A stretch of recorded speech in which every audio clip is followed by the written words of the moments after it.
Quantum shifting, the 5D power of instant manifestation and transformation. This is video number 1 in the series, What is Quantum Shifting? Hi, this is Mahadeva of the Thunder Wizard YouTube channel, and this is video number 1 of the Quantum Shifting series. So we're going to be talking about what I've experienced to be the fastest, the most powerful, the most dynamic, the most transformative way of shifting your frequency into what we call 5D. And specifically, what we're going to be focusing on is first understanding the quantum state that we have always lived in, we just didn't realize it. The third dimension is a specific frequency in a quantum state of existence.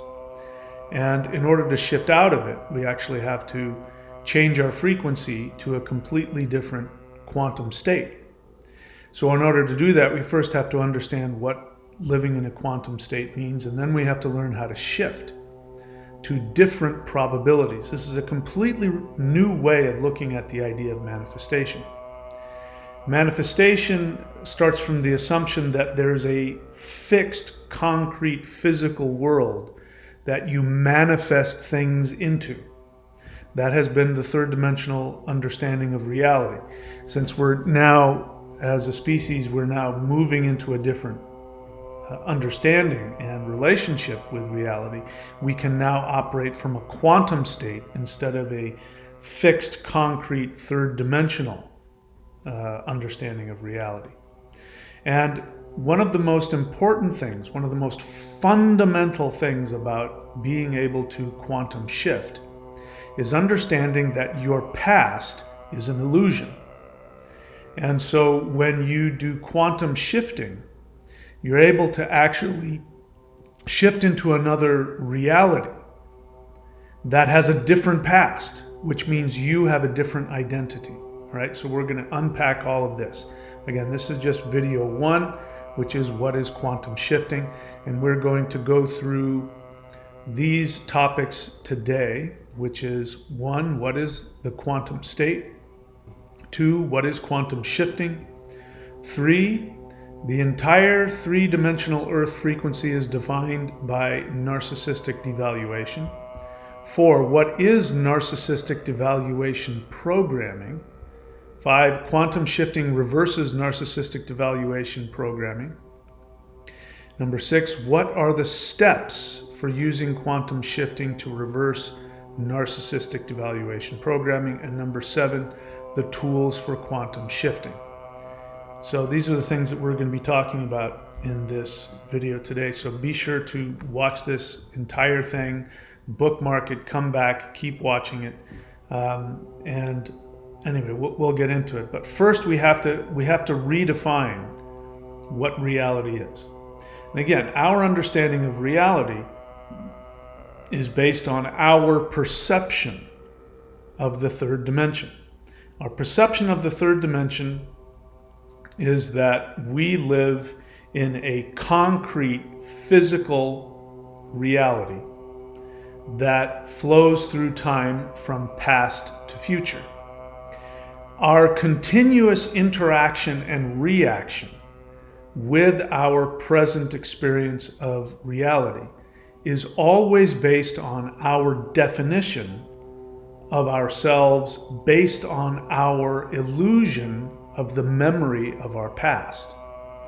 So the moment that you stop having a past, you begin to have the ability to shift, redefine yourself, which literally changes the probability that you experience. There's a story that was told to me by somebody that I've known for a long time, and it explains this. Now, this is actually somebody who was experiencing quantum shifting. They didn't realize it. So this was a friend of mine who told me about his mother, who has since passed away, and she was going senile. She was very old and she was going senile. So she had to be put into a home. Now, she, in her life, in this three-dimensional reality that we shared with her, she was extremely abused as a child and was suffering from a very serious mental illness called borderline personality disorder. And among other things, that made her very nasty. She was very nasty, very angry, very upset, and had a big chip on her shoulder because she had been, she'd gone through she'd been very traumatized as a child and in her life.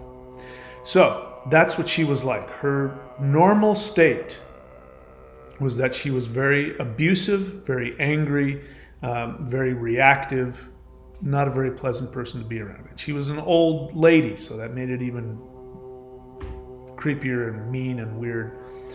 So because she was losing her memory, because she was getting old and she was senile, she would have periods where she would forget who she was. She would forget her name, she would forget her past, she would forget, people in her life. If relatives like her son would come, she wouldn't know who he was or who people were. But the strange thing is that she was a completely different person.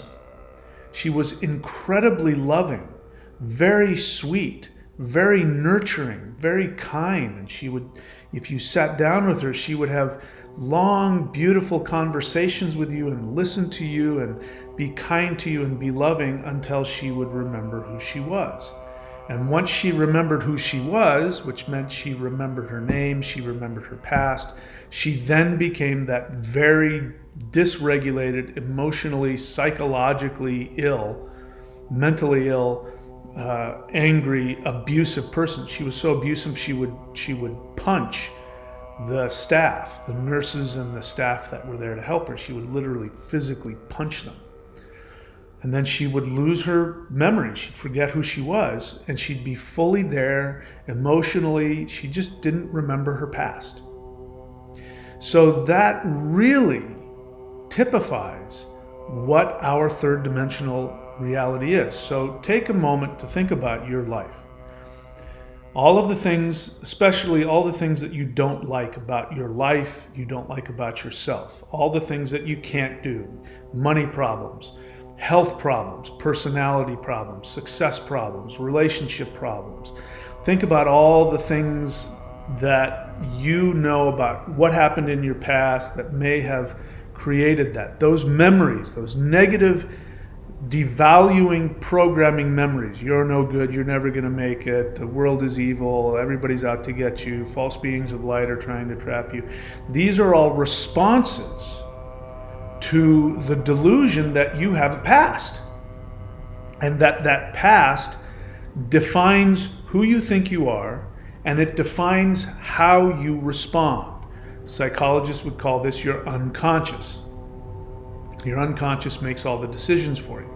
It programs how you respond and how you react. What's the difference between somebody who has an issue in life where they lose all of their money, their business goes down, they lose everything, their dog dies, and they say, you know what, life goes on and I'm able to pick myself up and tomorrow's going to be a better day. And they go out, they create a new business, they get a new relationship, they get another dog, and they're rich and filled with love and success and happy. And then another person, same scenario, they lose their business, they lose their dog, they lose their relationship, and then the next thing you know, they're homeless, strung out on drugs and, robbing convenience stores. What's the difference? They live in the exact same world. In this example, they have the exact same skills. The difference is that one has a different definition of who they are. And that definition of who they are changes the reality that they manifest, which isn't really, again, pulling into reality in our fixed world a life. It's not what's happening. What's happening is that person is in a state of probability. And their belief in themselves that life is good for me. Life always gives me what I want. People like me. I'm successful. I'm lucky. Yep, I had some problems, but you know what? That's the past. I'm moving on. I'm going to create something new, and they're able to do it. They're actually looking at probability states and choosing different probability states. They're happy because their definition of themselves is they're going back to a past that they've created, where they are loved, they are powerful, they live in a loving, kind world. Those are all understandings of their past. So we are going to learn in this series, and today we're going to be talking about what the narcissistic devaluation programming is and how you can reverse that. And when you reverse that, you're actually in a state of quantum shifting. All right, so let's get to the list here. So number one, what is the quantum state? All right, so quantum physics says that reality is not a fixed state. Now, we talk about quantum particles. So these are particles that are subatomic, submolecular. They're quarks and things like that, protons and neutrons. So these are not fixed. And again, you've heard me talk about it. I won't go into a long diatribe, but the experiment of, is light a particle or a wave? Well, light is a quantum particle. So it means it's not anything. It hasn't defined itself. And so you can't measure it that way. So all of the experiments that have been done, there have been numerous experiments throughout the decades trying to prove whether light is a particle or wave. And the end result of those experiments is that light is a particle or a wave depending on the intention of the observer.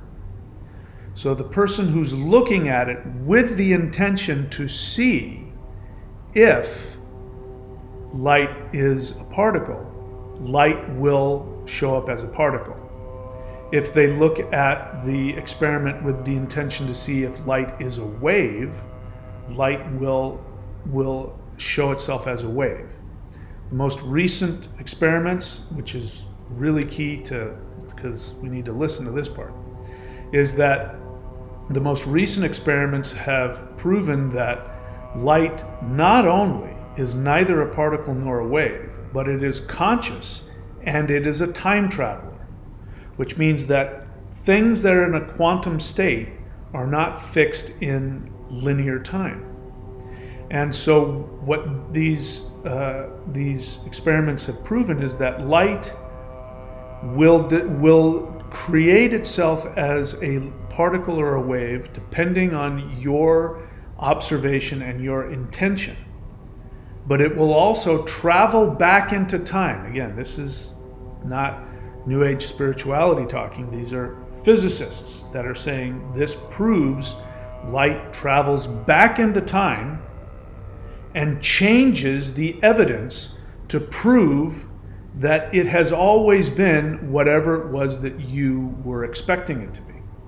If you expect it to be a particle, light goes back into time. It changes the evidence so that it has always been a particle to prove that you were right. So that you could say, see, light is a particle, I can prove it. If you change your mind and you say, okay, let's see if light is a wave, then light will go back into time, change the physical evidence, and leave physical proof that it has been a wave the whole time. So quantum particles are conscious and they can travel back into time, which means that time is an illusion. But the way it behaves is directly connected to the past memory that you have of it. So bear in mind, light itself doesn't have a memory of its past. It creates a past so that you can have a memory. Why? So that it will make sense to you. And now it's fixed in your mind. Light is a wave. How do I know that this experiment proves it? I can go back in time and I can physically prove to you that light has always been a wave. It's always been a wave. It's a wave. I just looked at it. I can see it. It's a wave. It's a wave.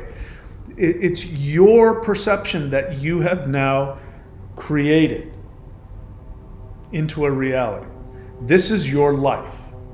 Your life that you experience as this concrete reality that is based in, I was born in such and such, I'm X amount of years old, this happened to me, that happened to me, that's why I am the way that I am. Your injuries, your illnesses, your physical states, all of that are based in your belief in the past. So your body is in a quantum state. It responds to your expectation. We could get into that, but this isn't a healing video. We'll get into that maybe in some other videos. And my body does that. My body is getting more and more responsive to my ability to shift my quantum state, my quantum shifting. My body is responding to that and doing things it's not supposed to be able to do. So anyway, we'll get into that in some other videos. All right, so that's the quantum state. Quantum state is that everything in the multiverse is in a quantum state. It's an illusion when something becomes concrete and fixed and immovable. That is an illusion. So now, in terms of consciousness, this is something that I just recently saw in a video I put up recently. I put a link to a YouTube video about these most latest findings in experiments that talk about consciousness. That human consciousness is a quantum state. And that, there isn't like in your brain, there isn't like consciousness somewhere located in your brain. That the brain is actually functioning like not a computer, because that's how we've thought of it before, that the brain is like a computer, but it's more like a transceiver that allows you to collapse certain quantum frequencies into a reality. And so what they found is that Earth's gravity has a dampening effect on quantum variability, right? So the quantum state is that everything exists simultaneously, and everything is a potential reality. So I'm sure you've heard of timelines. Timelines is very, I played around with the idea that, we live in timelines, etc., etc. And I've come to find that doesn't describe it. I'm not going to say that there aren't multiple timelines, because that is a way of explaining things that there is some truth to that. But my experience is that it's not about multiple timelines, because the idea behind multiple timelines is that there's multiple fixed realities with a past, a present, and a future, and you can jump from one timeline to another as though you're switching from one train to another that's moving in different directions. The way that I understand it now isn't that there's multiple fixed timelines with versions of you living out your life.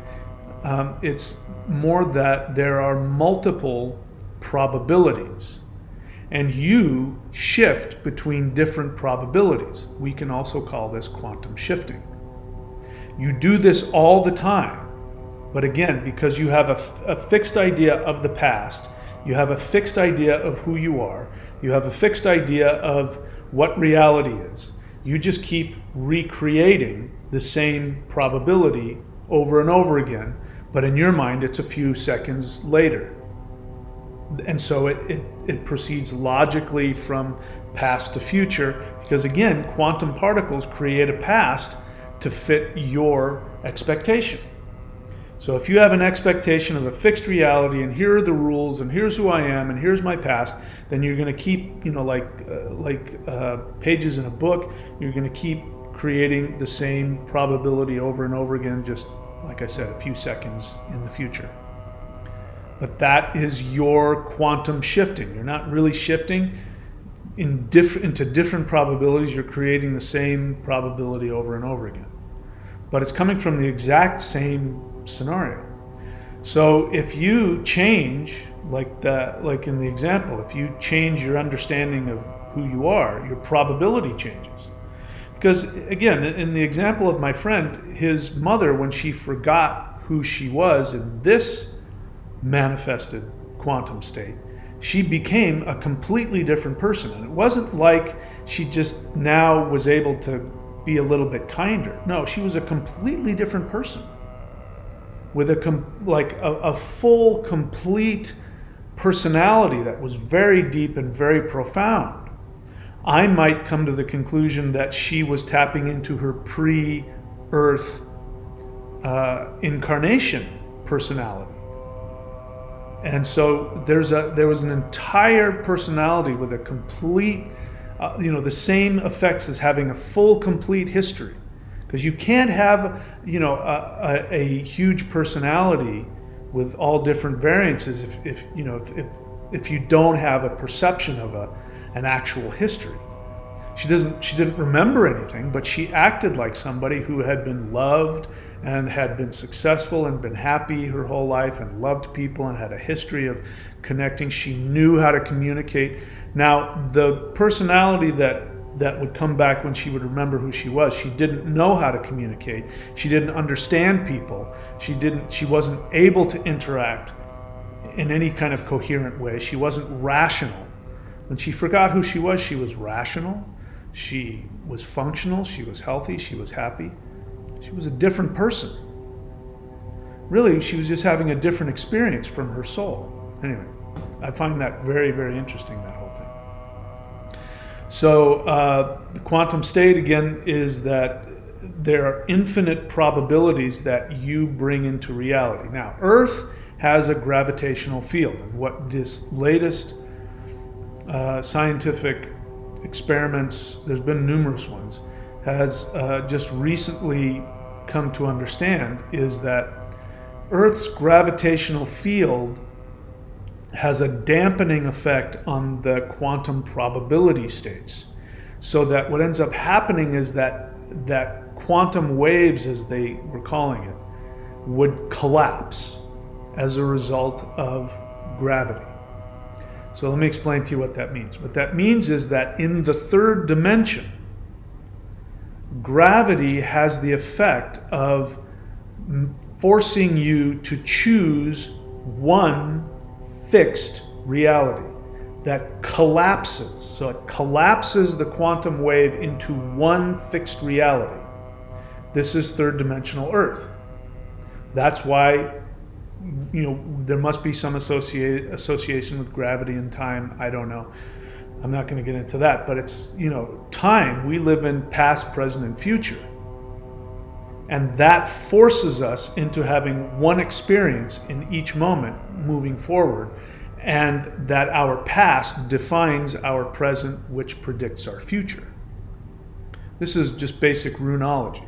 I talked about that. If you want to go watch videos of the runes, I talk about that.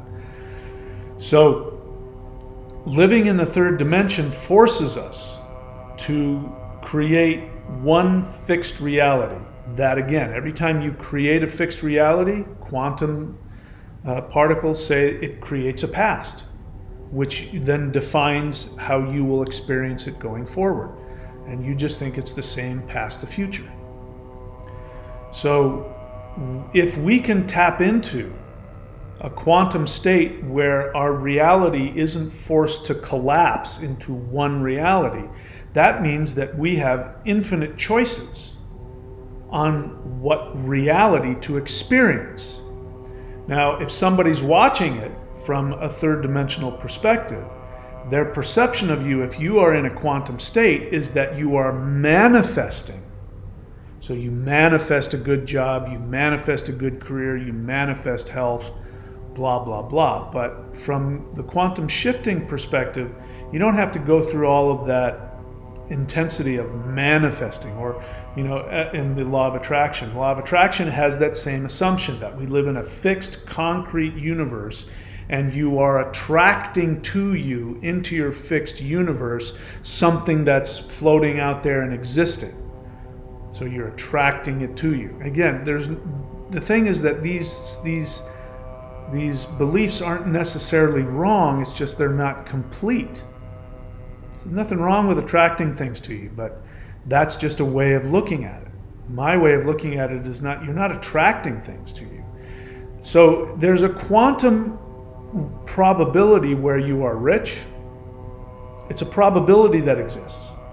It's just as real as this one. The only difference is you haven't pulled it into focus and collapsed it into concrete perception. There's a reality where you're poor, where you're sick, where you're healthy, where you're happy, where you're miserable, where you're somewhere in between. There's a great show on Apple TV called Dark Matter, which is, right now as I'm making this video, which is June 20th, 2024. There's that series is really interesting. Go watch that. Very similar. There's infinite numbers. Now they're looking at it as though there's quantum timelines that are existing parallel to each other. I'm not saying that. I'm not saying there's another version of you living out a complete life. I'm not saying that. I'm saying that you are here, but the probability exists, and all you have to do is bring it into concrete manifestation, if you will. But you can change that. You can shift that at any point in time. In fact, you are doing it right now as you speak.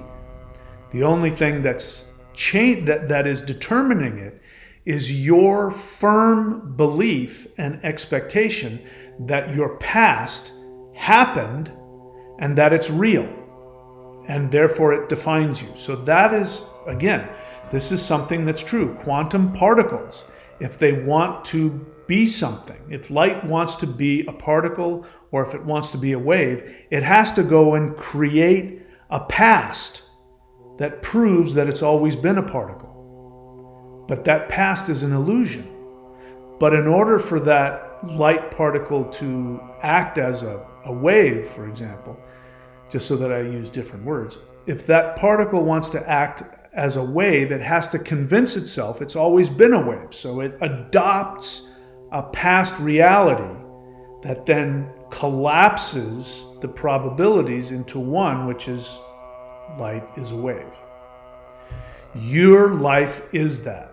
So do you want to be completely different? Do you want to have a completely different life? All you have to do, since in the third dimension, reality forces us to collapse the quantum wave into one specific reality, you need to be in a position where you can choose which probability you want to collapse into your reality. And to be able to do that skill I'm calling quantum shifting. All right, so let's see, where are we at now? So what is the quantum state? What is quantum shifting? I just answered that. Number 3, the entire third dimensional Earth frequency is defined by narcissistic devaluation. So this is why, if you want to know why my friend's mother, why she was so miserable, is because she had been narcissistically devalued. So what is narcissistic devaluation? Very simply, narcissistic devaluation is the belief that you do not have value simply because you exist. Now, light, this is, we know this from a spiritual perspective. Light is always associated with consciousness and spirituality because it turns out to be true. I can't prove that in a physics lab, but it is my experience that light is consciousness, and light is joy, light is bliss. So when you're in a blissful state, you don't have an ego attachment to anything. You have an ego attachment when you're unhappy. You can't have an ego attachment and not be unhappy. The more egotistical somebody is, the more attachment they have to how you view them and how people see them. Happy people don't care. If you misunderstand them, they don't take it personally. They go, oh, well, that's not my experience of myself. But they don't need to prove anything to you. They're there for you. They'll try and be there with you where you at. Like when you're with a little kid, you don't try and get that little kid to have a full-fledged, adult understanding of you. A baby, a 2-year-old can't. You're an animal. You're not going to sit down and try and convince your dog, who you are from a human perspective and your job and your career and your reputation. Your dog doesn't care. Your dog just loves you because you exist. Just wants to sit and be with you. Even if you don't feed it for a couple of days, your dog still loves you. Your dog will never stop loving you. The dog loves you simply because you exist. So dogs don't devalue you. Children don't devalue you. But the third dimension is defined by narcissistic devaluation, which says you don't have value simply because you exist. Your value is based on what you bring, what you do, arbitrary physical things about you that benefit me. Your value is based on how you benefit me. This is narcissistic devaluation, and this is what the entire world functions as. And I'm saying this is a frequency. So when people talk about shifting your frequency, what they really mean is shifting outside of narcissistic devaluation. The people who are the most destructive have more narcissistic devaluation. The more abusive somebody is, the less they feel that they have value. A demon, for example, their frequency is so low, they have zero value and neither do you, and they can only feed off of you.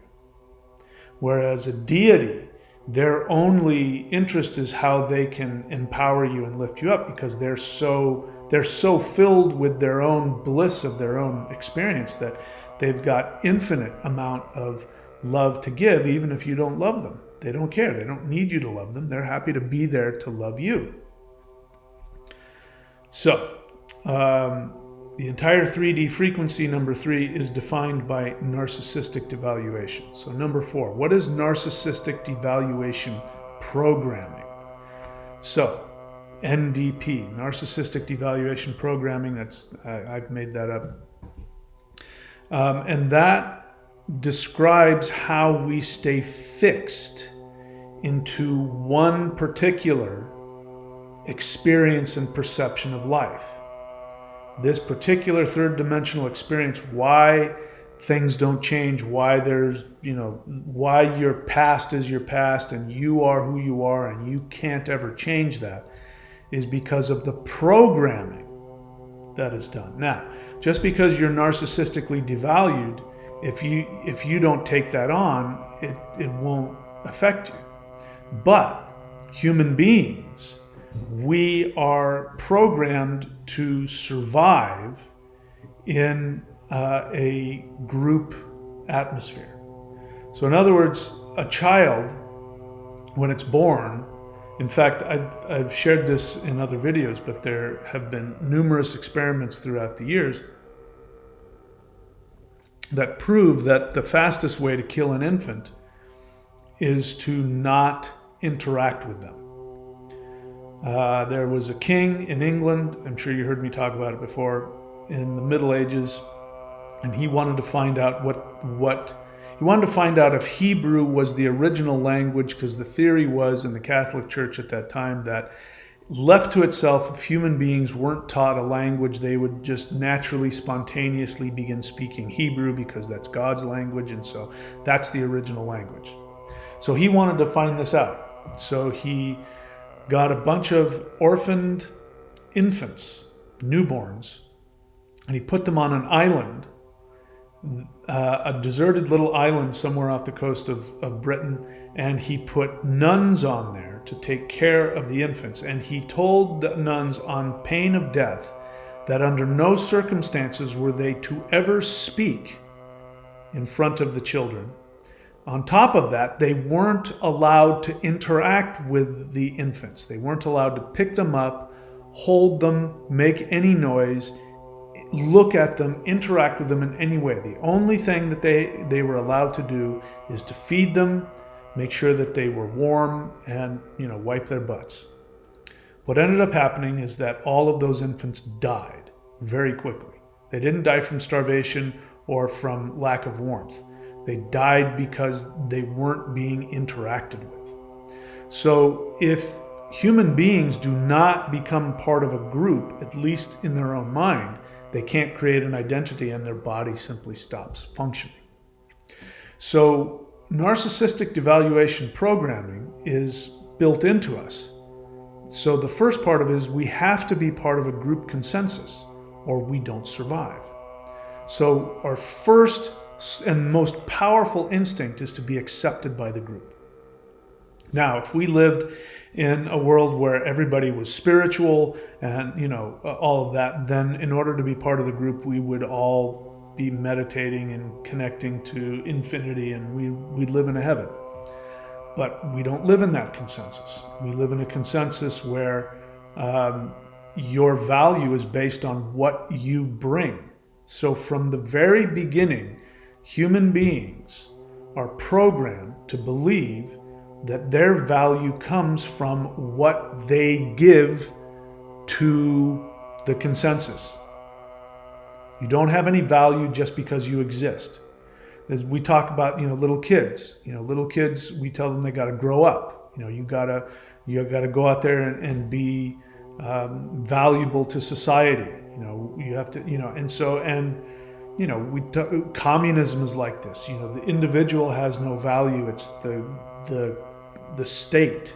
So your value is only what you bring to the state. So you have no individual value. All right? So that's narcissistic devaluation programming, and it's true whether you're in a communist state or whether you're in, a state where it's all about making money. Your value is based on what you bring to the economy. You have to go work a job. Try living in this world without having a job. The only people that can do that are people who have money. So their value is they already have money and they give that back, and that's what gives them power and value. Your value, if you don't have that, is what your labor, your ideas. You have to go and create money for somebody else, and they give you a pittance of that, and that's your value. You work for me, so I give you money. You don't have any value outside of that. That's narcissistic devaluation programming, and that's what the world functions on. So I have a list here. Let's take a look at what is narcissistic devaluation programming. Narcissistic devaluation programming is the unconscious assumption downloaded into every 3D human from birth. Number 2, NDP's main assumption is based on external arbitrary attributes or actions. In other words, in our society, you can have value if you're beautiful. But then again, people are going to capitalize on that, either, use that to make money off of your beauty or personally benefit from that, sexually or otherwise. Beauty is something to be consumed by somebody in some way. So you don't have value in and of yourself, because if you're not beautiful, you don't have any value. If you're not, right now the way to be attractive is to be skinny and have abs. Tiny to curvy figure if you're a woman, and big boobs and small waist and, little poochy butt. That's beautiful now. I know from other, I used to train in West African shamanic drumming, and those Yoruba guys from West Africa, they didn't like skinny white women. They liked what we would consider to be too big, too, unattractive, they're too thick. But they like that because in their world, if you have girth, it means that you have access to resources, which means you're not poor, right? So it's the same thing. Their definition of value that they could consume has to do with their understanding of how to be, how to have wealth and how to have resources. In our world, if you have wealth and resources, you have the ability to go to the gym 6 days a week. You have the ability to diet. You have the ability to go and get surgery and, wear the right makeup and all that. And you happen to be of the right, race and all that. So these are all external things that you don't have any control over, meaning you don't have any value in and of yourself. So the main assumption is based on external arbitrary attributes or actions, what you bring. You're not attractive, but you make money. You're not attractive, but you're physically strong. You're whatever it is. You bring something based on something arbitrary and external. Number 3, NDP does not allow for human consciousness to have inherent worth. So, there's nobody that talks like that. Now, in the past, we had that. in the past, there were people in, when we lived in hunter-gatherer days, there were people that were called shamans, wizards, and they lived on the outskirts of the village, and they didn't do anything. They didn't go out and hunt the animals. They didn't build the huts. Their value came from their spiritual understanding, and so you went to them, and you would bring an offering. You'd bring them food. You'd build them their hut, and in exchange, these beings, these people, would be able to connect on a non-physical level and be able to tell you what the gods were thinking, where the animals are. They had value because of their spirituality. Still transactional because it's the third dimension. So their transaction is they give of their spirituality, and then in exchange for that, they get their resources taken care of. But the main, that number 3, NDP, narcissistic devaluation programming, does not allow for human consciousness to have inherent worth anymore. So this, if you're a spiritual person, you want to be a spiritual practitioner like I have most of my life, there's just not a whole lot of money in that. And this has been a struggle for me my entire life. How do I pay my bills when I want to spend 24/7 meditating, interacting with the spirit? And the only thing you can do at that point is teach. So I've been teaching all kinds of spirituality because that's the only way for me to be able to have external worth to put into the external economy Ponzi scheme. Because this country isn't going to go, oh man, he's a shaman, just leave him alone. No, let him go and interact and go and listen to what he has to say. Not going to do that. Because that in and of itself doesn't bring a lot of value to our third dimensional understanding of reality. Let's see, am I here? Yeah.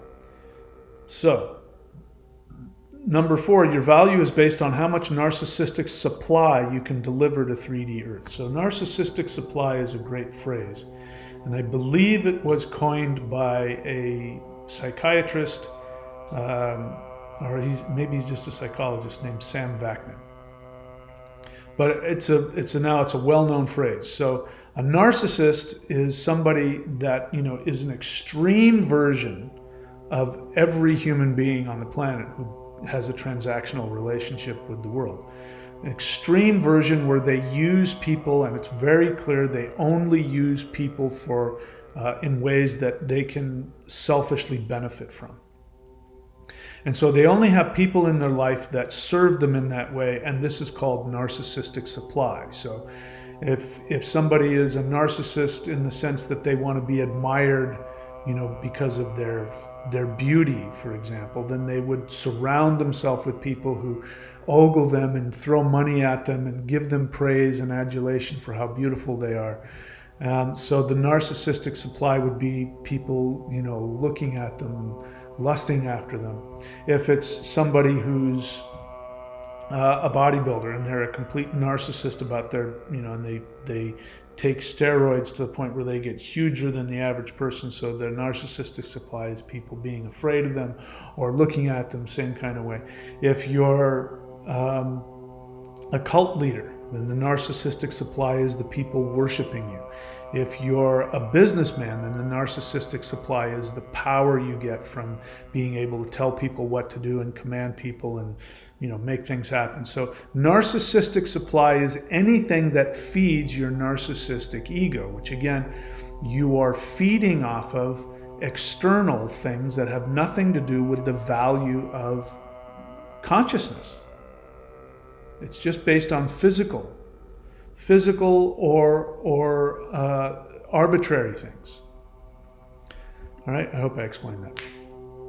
So narcissistic devaluation programming does not allow for human consciousness to have inherent worth. Number 4, your value is based on how much narcissistic supply you can deliver to 3D Earth.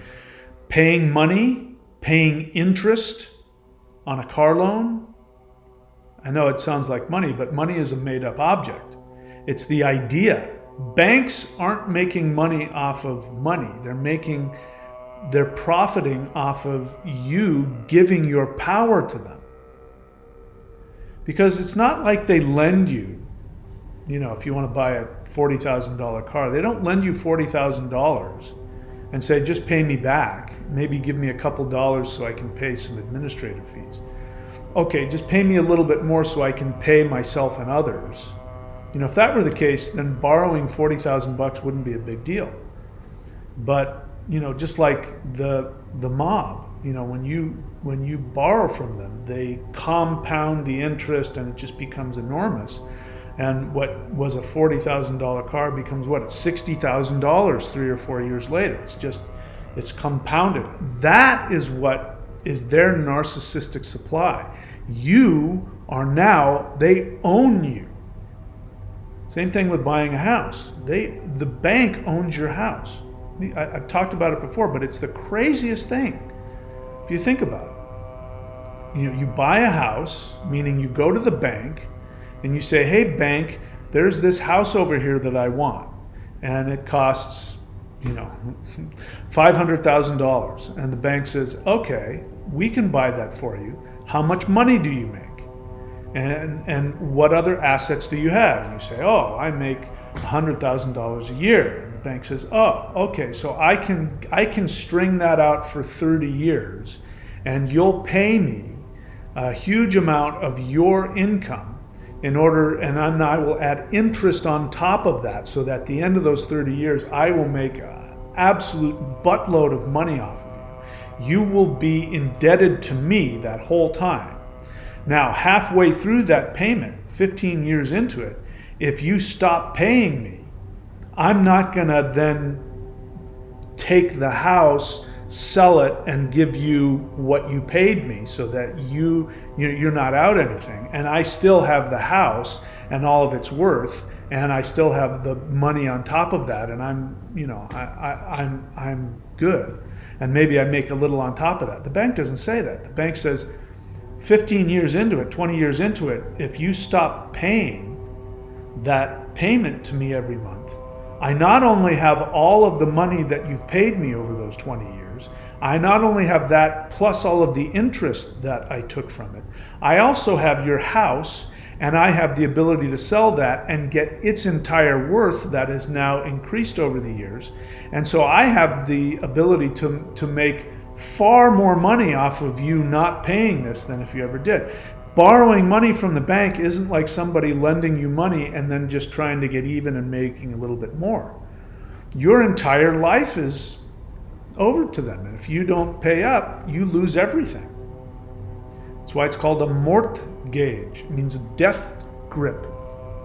This is narcissistic supply, because we know that money is just a concept. The supply comes from them owning you. You now have to work that crappy job you don't want to work. You now have to work overtime. You now have to get a second job, because the bank owns you, and they own your essence. They are narcissistically feeding off of your essence. The money is just a symbol for that. Does that make sense?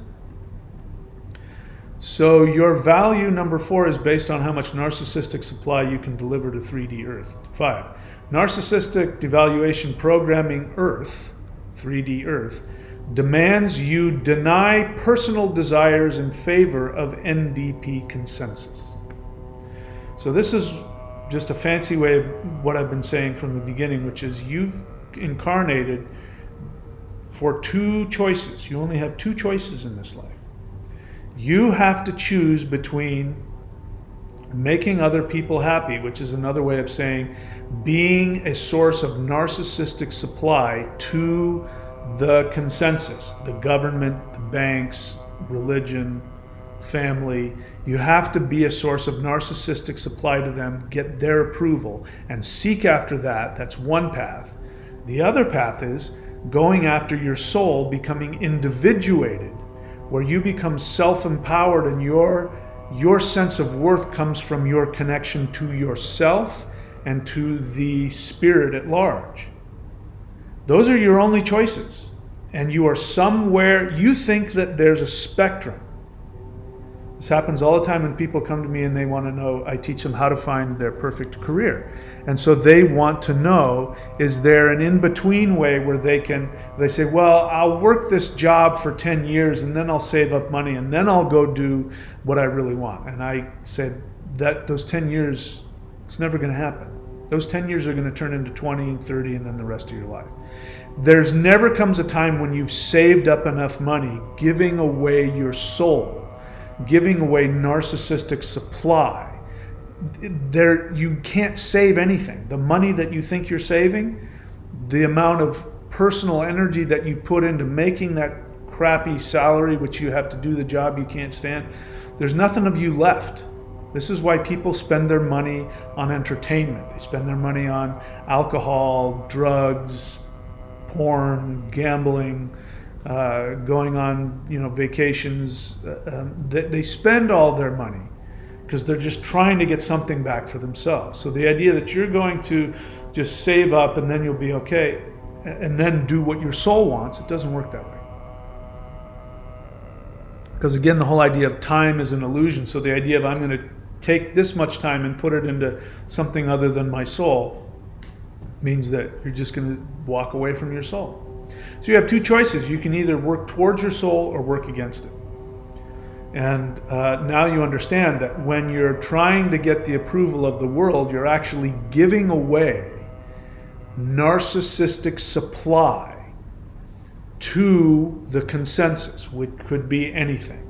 The college, universities now, there's a certain way. If you don't think a certain way, you're not part of the in crowd. You're not hip, you're not woke. It wasn't like that when I was a kid. It was some of that, but not like it is now.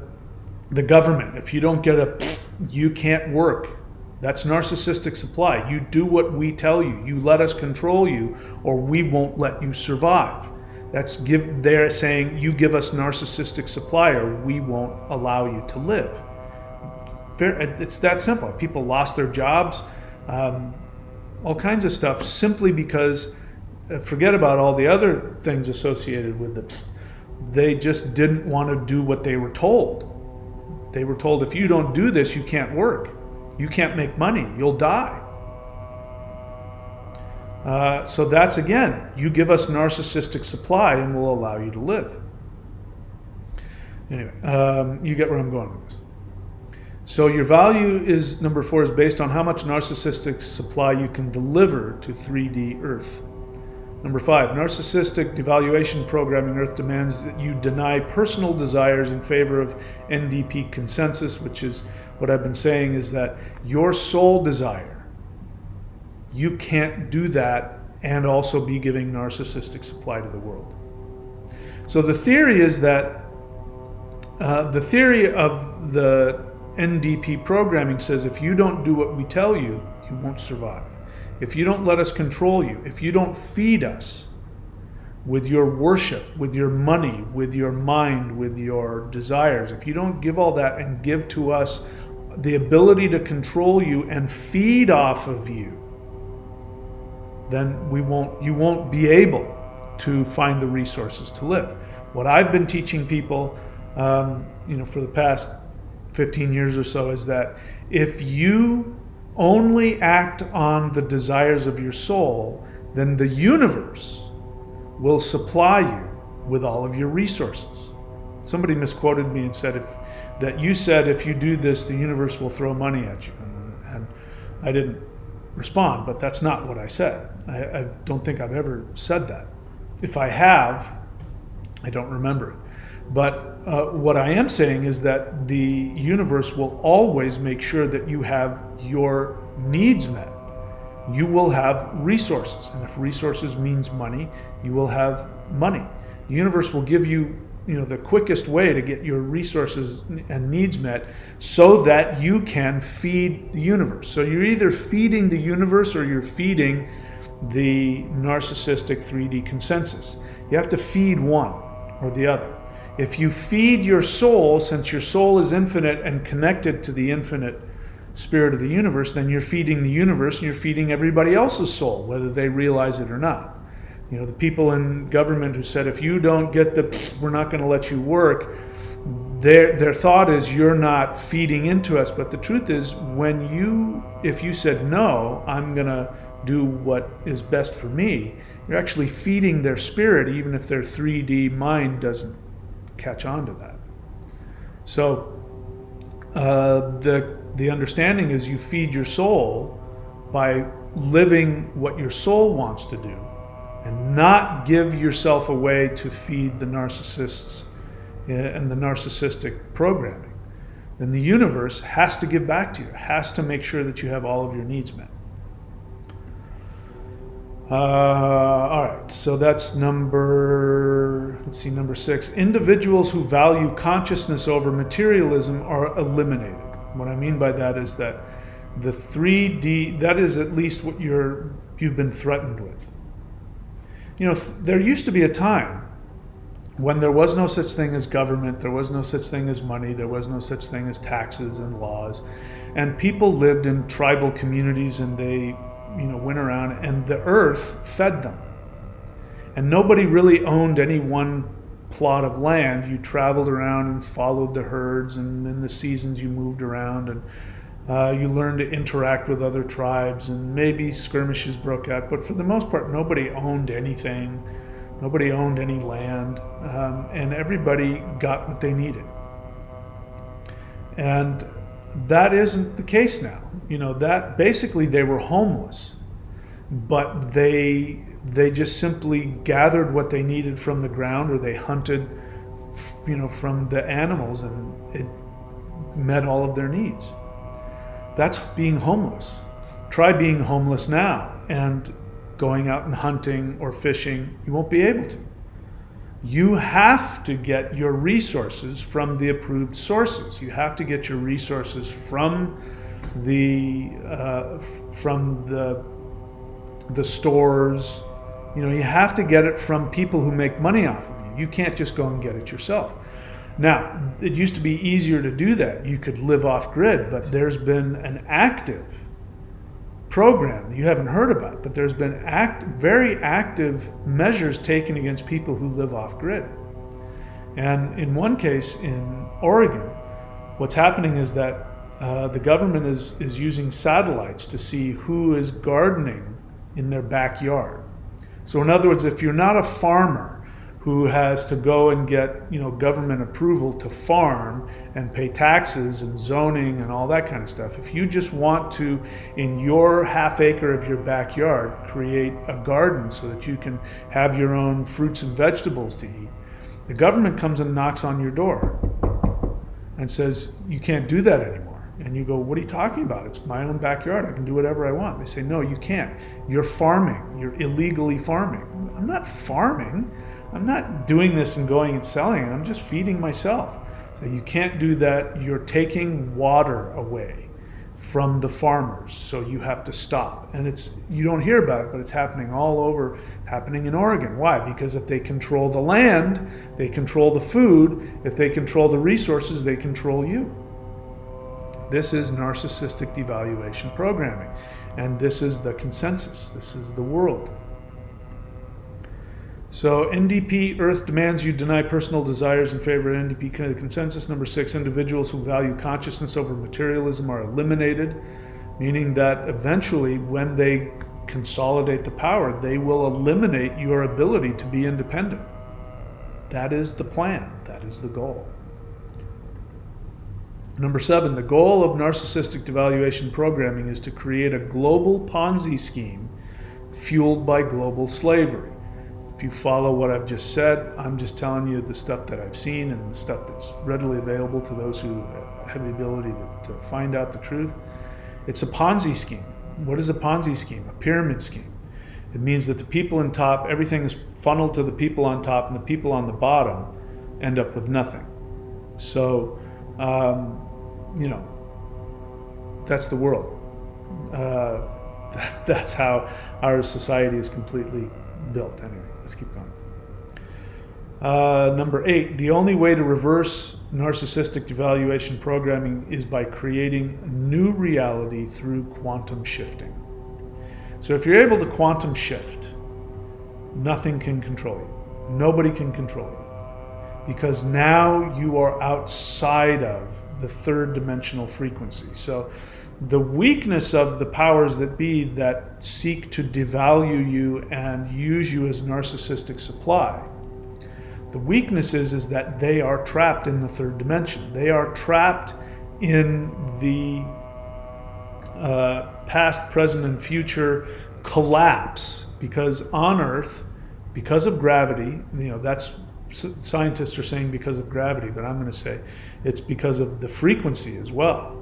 But the frequency of there isn't enough, which is, narcissists aren't people who think they're God. The truth is that narcissists are incredibly empty. There's a black hole inside of them.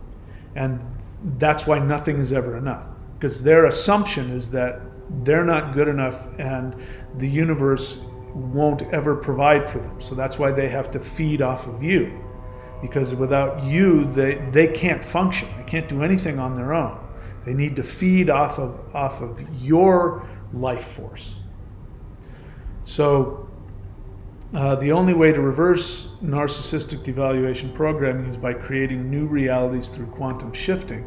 Quantum shifting, in order to quantum shift, you start from a completely different assumption, which is the opposite of NDP, which is NDP says you don't have any value in and of yourself. Your value is what you can provide to me, either energetically, physically, or otherwise. The opposite of that is that I have value simply because I exist. And my existence has not just some value, it has infinite value. And so the more I tap into my infinite spiritual identity, the more power I have, the more self-sufficient I have. So it's individuation. So the goal of all true spirituality and psychotherapy is to become individuated, meaning you don't need to gain your value from anything outside of you or anything arbitrary like your looks. You have value simply because you exist. And that, again, we talked the two people, they both had major life problems, and one of them picked themselves up and went on and created a beautiful life, and the other one didn't. It's because the assumptions were different. The person who's able to pick themselves up and be happy and create a beautiful life regardless of the tragedy is somebody who's individuated. They get their power from within. The kingdom of God is within. The person who gets their power from outside, so now they are part of the NDP programming, or the ND programming, they don't have anything in their minds to give back, so therefore nothing will come to them, so they go further down. They end up alcoholic, living on the street, robbing convenience stores, because they don't have any power within themselves. Now, the ability to have power within yourselves is a choice. It's just that simple. You choose to have the power, but you have to be willing to let go of the fantasy that you will gain love and approval from the NDP third dimensional frequency. All right, so that is number 4. What is narcissistic devaluation programming? Number 5, quantum shifting reverses narcissistic devaluation programming. That's what I just said. Number 6, what are the steps for using quantum shifting to reverse NDP? That is another video. There's 11 steps to that. These are 11 steps that I've put together. What I've done is I've looked at, okay, what is it that I'm doing? I talk about all this stuff on the channel. Quantum, I'm now using the word quantum shifting. It sounds great, but what does that mean? How do I practically put that into my life? So I spent time and I really meditated on it, and I physically went through my days on what it is that I'm doing to be able to increase in this ability to quantum shift. And I came up with 11 separate, specific actions that I take on a regular basis. And so we're going to make a video about that. So what are the videos? Let's see here. So we've got a list of videos here. We've got 7 videos explaining this. This is what you're watching right now, which is video number 1, which is what is quantum shifting. Video number 2 is reversing narcissistic devaluation programming. Video number 3 is guided interdimensional meditation for discovering your 5D quantum self. Video number 4 is downloading your 5D deity avatar identity program. Video number 5 is living your 5D avatar identity. Video number 6 is what are the specific steps for using quantum shifting to reverse NDP. And as I said, I've come up with 11 of those, which I will put into that video. And then video number 7 is how to choose your perfect probability and collapse it into your perception. So that's what I talked about in the beginning, is that what scientific research is finding out is that we live in a quantum world where there's infinite probabilities, but gravity forces the brain to collapse the quantum wave into one specific reality that it perceives. So the whole point of the brain is to be able to take all of these quantum probabilities and create one reality out of it. So if we just don't do anything and we don't evolve, then we are a slave to the frequency collapsing a specific reality that's outside of our choice, which is why people think that they are simply victims of circumstance. That's why we believe that, past, present, and future, that we are slaves to that.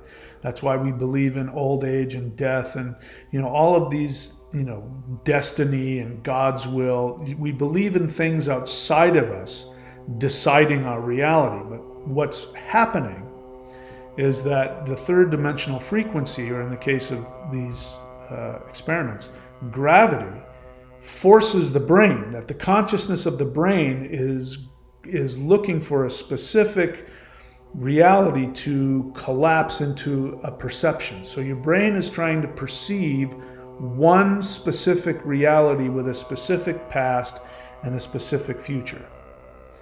And so the difference between somebody who's evolving is that they can quantum shift. They can choose which reality they want to collapse into their perception, as opposed to the average unevolved 3D person who is a slave to whatever they experience their brain collapsing into a reality for them.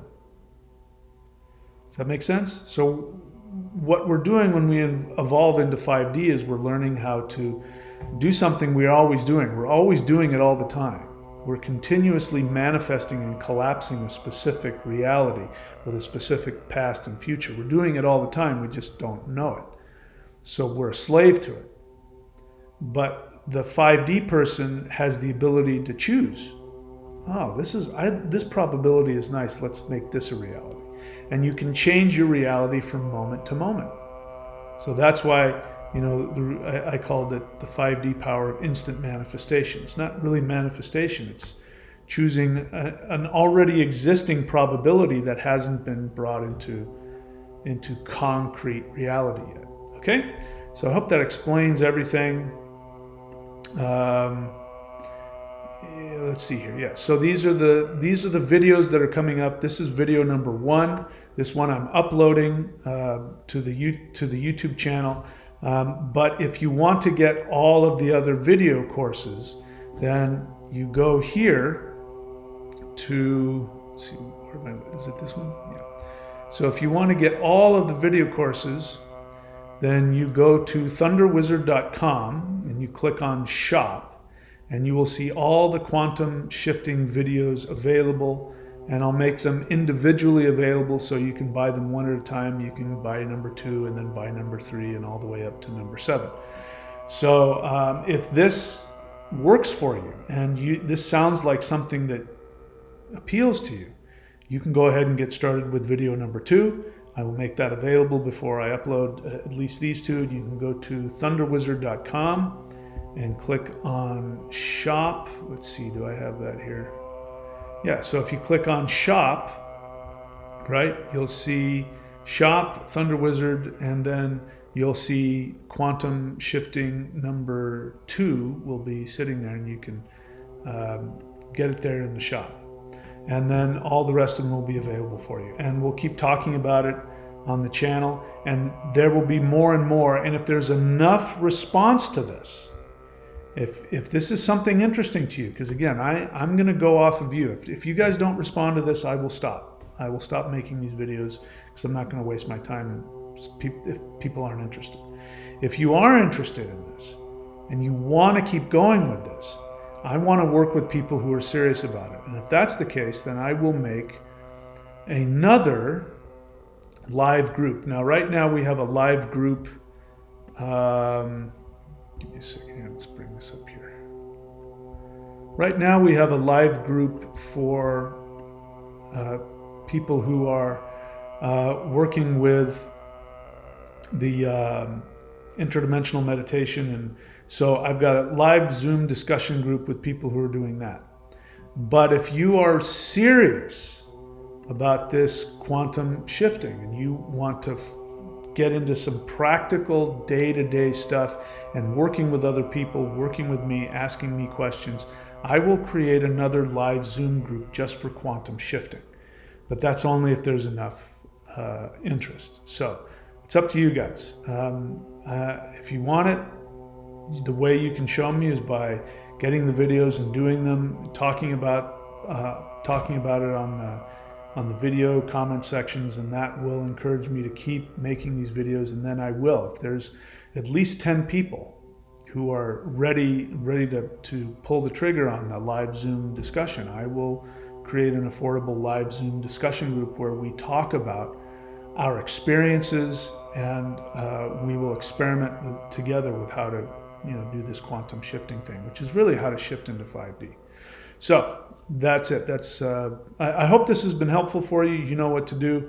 Go to thunderwizard.com and check out the shop. Of course, everybody can subscribe here. I recommend that. There's plenty of people who were subscribed to the 90-day. They've gone all through it and they're looking for something else. So the next obvious step to that would be quantum shifting. All right. And of course, YouTube at Thunder Wizard if you're watching this on another platform. That's it for me. Thank you guys so much. I appreciate it. Remember, you do have value simply because you exist. And please understand that the entire universe was created simply for your pleasure. And now that you understand this idea of quantum shifting, you can literally imagine the perfect reality because it already exists as a probability in the quantum state. And you can collapse it into your perception. And that's what my hope is, that we all learn how to do that. Having said that, I love you, my friends. Thank you for showing up. Please be good to yourselves, and I will see you all very soon. Please take care.